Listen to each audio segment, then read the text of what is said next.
राधे राधे मित्रों, कैसे हैं आप। आशा करते हैं आप लोग स्वस्थ होंगे, मस्त होंगे। आज आपके बीच में सुहाग गीत लेके आए हैं। जोड़ा सुहाग गीत है, एक पहले आपके बीच में जा चुका है, दूसरा अभी दे रहे हैं। सुंदर गीत है, सुनिएगा। चैनल पे नए हैं, सब्सक्राइब कीजिएगा, प्यारा सा कमेंट जरूर दीजिएगा।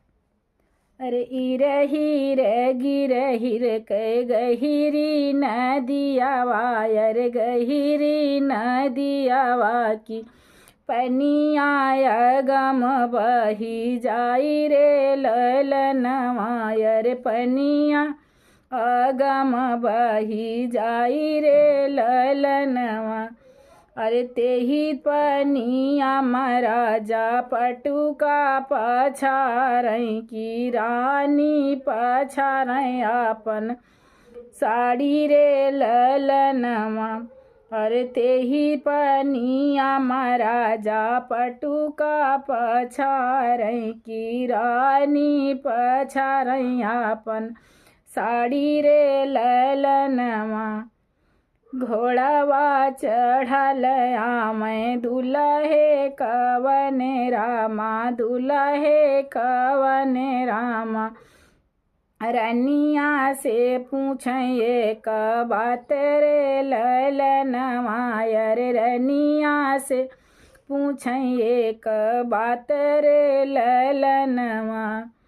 की के कर यहु तू नतिनी से बिटिया यार नतिनी से बिटिया।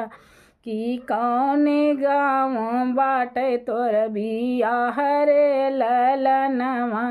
की कौन गाँव भाई तोर बियाह रे ललनवा।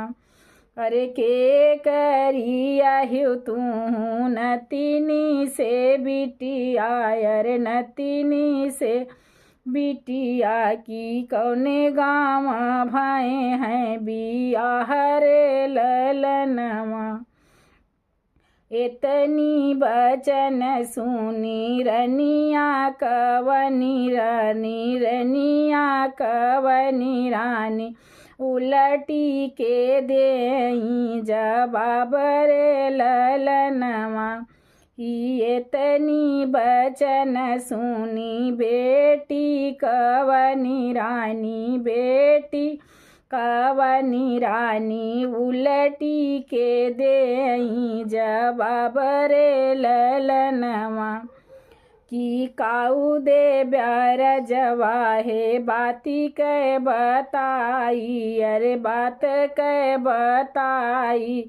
की काहे बताई यही है बाती रे ललनवा। की काऊ दे ब्यार जवा हो बात कै बताई यही राज कै ताई। की काहे तू है बतिया बताई रे ललनवा।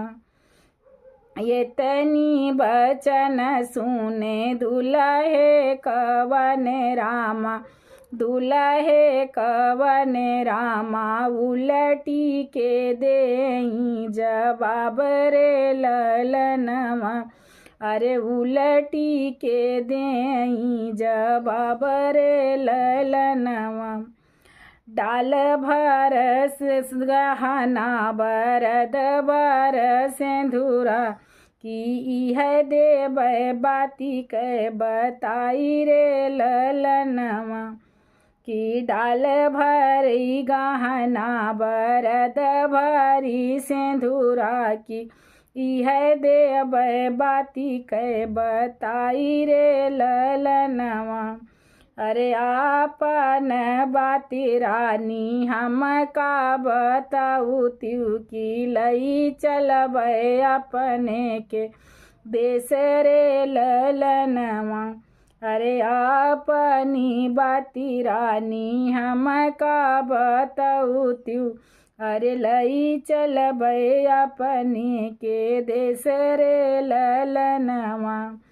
की इरही रे गिरही रे कै गहिरी नदिया वायर गहिरी नदिया वा। की पनिया गम बही जाई रे ललनवा। अरे पनिया गम बही जाई रे